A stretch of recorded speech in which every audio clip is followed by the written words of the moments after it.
Hi friends, చూసారా డ్రెస్లో మీషోలో బుక్ చేసి వచ్చేసినాయి. చూడండి ఫ్రెండ్స్, ఈ సిరీస్ ఎట్లా ఉన్నాయో చూసి చూడండి. ఓకే, నా ఫేవరెట్ డ్రెస్ ఇది. దీనికోసం అమెరికా సికింద్రాబాద్ నుంచి ఇప్పుడు ఇది రావట్లేదు అన్నారు. వేరే టైప్లో వచ్చినా నాకు ఇదే కలర్ కావాలని చెప్పి నేటికి తీసుకున్న ఫ్రెండ్స్. చూడండి ఎలా ఉంది. నాకు ఇది నా ఫేవరెట్ కలర్. పింక్ అంటే పింక్, గ్రీన్ అంటే ఇది పింక్, గ్రీన్ అంటే నాకు ఇష్టం, పింక్ కూడా ఇష్టం. చూసారా, ఆల్రెడీ దగ్గర ఎల్లో కలర్ ఉంది, బ్లాక్.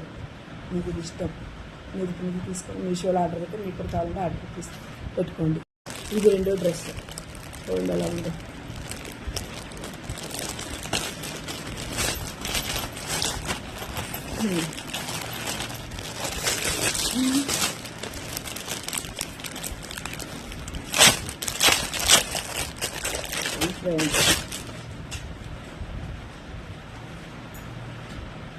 ఎలా ఉంది ఇన్బాక్స్కి తెలియజేయండి, కామెంట్ బాక్స్కి తెలియజేయండి.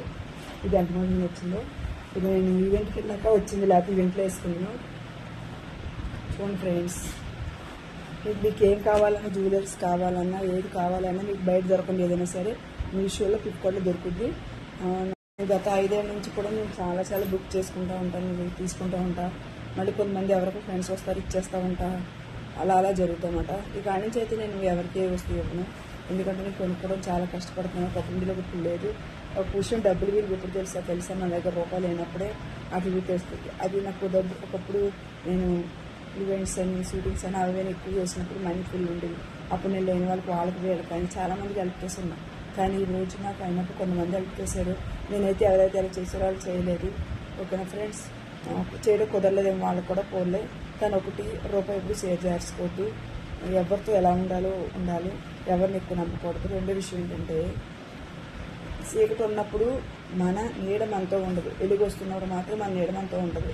అలాగే డబ్బులు ఉన్నప్పుడే మనతో అందరూ ఉంటారు. డబ్బులు లేవనుకో మనతో ఎవరూ ఉండరు. పైకి అన్ని మాటలు చెప్పేవాళ్ళు, కానీ రియల్ లైఫ్లో ఎవరో కరెక్ట్గా మనతో ఫ్రెండ్షిప్ కానీ, బంధుత్వాలు కానీ, అన్నదమ్ములు కానీ, ఏ బంధం ఎవ్రీథింగ్ ఏది ఉండదు. ఇది గుర్తుపెట్టుకుని ఓన్లీ పైసలు సంపాదించుకుంటేనే నీకు ఎందుకంటే పైసలు చచ్చిపోయేటప్పుడు పట్టుకెళ్ళిపోతాం అది అంటారు, కానీ లేదు, పైసలు ఉంటేనే నీకు వాల్యూ ఉంటుంది. మనీతోటే నీ మనస్సాక్షి నువ్వు అలా ఉన్నావు ఇలా ఉన్నావు అది ఎవరికి అవసరం లేదు. నీ దగ్గర ఎంత ఉందో దాన్ని బట్టి నీ వాల్యూ పెరుగుద్ది. ఇది గుర్తుపెట్టుకొని, నేను లేటుగా నాకు జ్ఞానోదయం అయింది. మీరు కొంచెం తొందరగా జ్ఞానం మంచిది. మీరు బతకగలరు, మీ పిల్లలు కూడా బతకగలరు. పిల్లలు మాత్రమే లైఫ్లో, ఇంకెవరో కాదు.